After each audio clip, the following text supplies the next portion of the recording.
अब हम ये जानना चाहेंगे, हमारे साथ मौजूद हैं साइमा शब्बीर, जो हमारी इस्लामाबाद से हमारी नुमाइंदा हैं। हम उनसे बात करते हैं कि वो आए अमेरिकी सेनेटर्स का बाद उन्होंने जो है आर्मी चीफ से भी मुलाकात की है और मुशीरे खारजा से भी मुलाकात की है, सरताज अजीज़ साहब से। तो आप बताएं कि पहले तो इन मुलाकातों का अहवाल क्या है, कौन सी बातें हाईलाइट हुई हैं और इनमें कौन से अहम अमूर जो हैं वो ज़ेर बहस लाए गए। जी लगारी साहब, मैं यहाँ पे आपको ये भी बताना चाहूँगी कि अभी कुछ देर पहले ही इस वफ्द ने जो जॉन मैकेन की सरबराही में आया हुआ है 5 रुकनी वफ्द, इन्होंने अभी मुलाकात की है वज़ीर आज़म से भी, जिसमें सरताज अजीज़ भी मौजूद थे, इसहाक डार भी मौजूद थे और उसके अलावा जो है वो नासिर जंजुआ साहब भी जो हमारे नेशनल सिक्योरिटी एडवाइज़र हैं वो भी मौजूद थे। इन मुलाकातों में जो सरताज अजीज़ के साथ भी इस वफ्द की मुलाकात हुई है और चीफ ऑफ आर्मी स्टाफ के साथ भी मुलाकात हुई है। इसमें कश्मीर की पॉलिसी के हवाले से ज़्यादा बात नहीं हुई, जिस तरह से कि आपने अभी जो है वो मेंशन किया है कि कश्मीर के लिए इनका जो है वो स्टांस बिल्कुल भारत की तरफ इनका झुकाव है। तो ये बात अभी भी इन्होंने कोई कश्मीर के हवाले से ठोस बात नहीं की है। हाँ, अलबत्ता ये जो पिछले 6 महीने से पॉलिसी रिव्यू के नाम पर इन्होंने QCG के जो प्रोसेस है उसमें भी पार्टिसिपेट अमेरिका ने नहीं किया था, जो अफगान सूरत हाल के हवाले से चल रहा था। तो ये यही कह रहे थे कि ट्रंप के आने के बाद जो है हम वो अपनी पॉलिसी रिव्यू कर रहे हैं। तो उसको रिव्यू करने के बाद ये पहला दौरा है और ये बड़ा अहम दौरा है वफ्द का।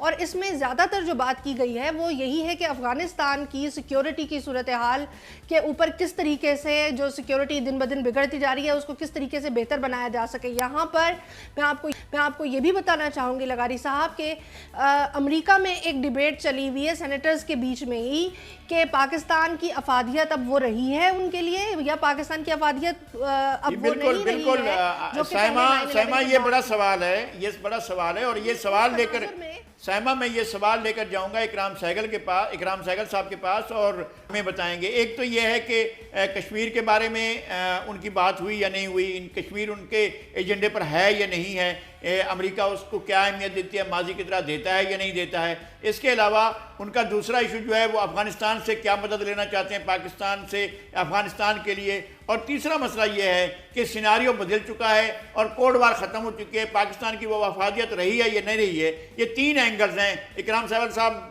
बराए मेहरबानी इस पर ज़रूर बात करें। ट्रंप और मोदी की जो कुछ भी बात हुई मैं एग्री करता हूँ और कोई नई बात नहीं है। अगर आप एक कैनेट गैल्ब्रेथ, इनके एम्बेसडर गैल्ब्रेथ थे, उनका जो एक मेमो था May 25, 1965, 52 ईयर्स अगो, 50 अगर उसको पढ़ें तो उसमें और आज में कोई फ़र्क नहीं है कि भाई हम इंडिया को ज़्यादा अहमियत देंगे और पाकिस्तान को उससे डीलिंग करेंगे इंडिया के हमारी फ्रेंडशिप के साथ।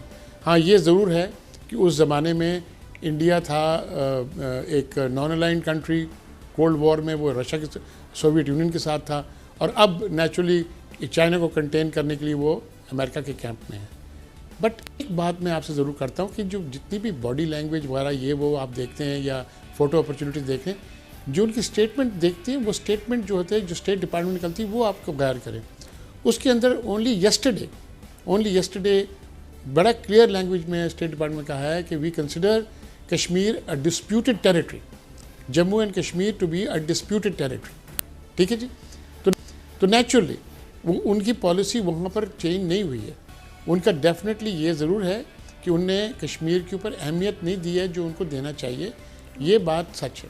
लेकिन दूसरी बात ये मैं आपको बड़ा क्लियर वाज़ेह तौर पर कर दूँ, ट्रंप जो भी कुछ कर ले, मोदी जो भी कर ले, अमेरिकन सेनेट को, अमेरिकन सिस्टम ऐसी है गवर्नमेंट की कि सेनेट को नज़रअंदाज नहीं कर सकते। और अमेरिकन सेनेट में मोस्ट पावरफुल कमेटी जो होती है अमेरिकन सेनेट की, वो सेनेट आर्म फोर्सेस कमेटी होती है और उनका आर्म फोर्सेस कमेटी का जो चेयरमैन है जॉन मैकेन, जो पहले कैंडिडेट। इकराम साहब, मेरा एक सवाल होगा आपसे। इकराम साहब, आपने जो बात की कि यूएस स्टेट डिपार्टमेंट का जो स्टैंड है वो बदला नहीं है, लेकिन क्या अमेरिका ने सलाउद्दीन को टेररिस्ट करार नहीं दिया? यही तो स्टेट डिपार्टमेंट था जिसने एक बहुत बड़ा ब्लो दिया है कश्मीर मूवमेंट को। फिर आप कैसे कह सकते हैं कि उनका स्टैंड जो है वो कश्मीर में बदला नहीं है, या वो अभी भी हमारी बात सुनने के लिए तैयार हैं? देखिए, मैं सलाउद्दीन के ऊपर कमेंट नहीं करता। सलाउद्दीन के मैं कमेंट इसलिए नहीं करता कि सलाउद्दीन साहब भी जब जाते हैं टेलीविज़न पर और न्यूज़ चैनल्स पर बोलते हैं, बहुत सी ऐसी बातें कर जाते हैं जो जब आप आज की जो नॉर्म देख लें टेररिज्म की और उसमें एक फेल सेफ लाइन है, उसके अंदर प्रॉब्लम्स आ जाती हैं उनके लिए। मैं उस पर उससे ज़्यादा कमेंट नहीं करता। और मैं ये नहीं समझता कि by declaring Salahuddin to be a terrorist या समथिंग पाकिस्तान की कोई पोजीशन को धचका लगा है।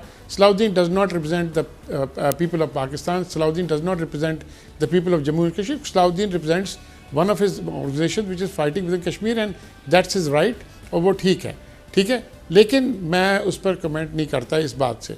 दूसरी बात, आप बिल्कुल ये ना समझें कि सलाउद्दीन को आप इक्वेट कर लें गवर्नमेंट ऑफ पाकिस्तान के साथ। सलाउद्दीन गवर्नमेंट ऑफ पाकिस्तान का नुमाइंदा नहीं है, ठीक है जी। बट मैं आपको ये साफ बताता हूँ कि जी देखें, आप डीमंस को ना ढूंढें जहाँ डीमंस नहीं हैं। पाकिस्तान, आप कुछ भी देखें, बच्चे को जानते हैं, पूरी दुनिया में जानता है कि पाकिस्तान के बगैर अफगानिस्तान चल नहीं सकता।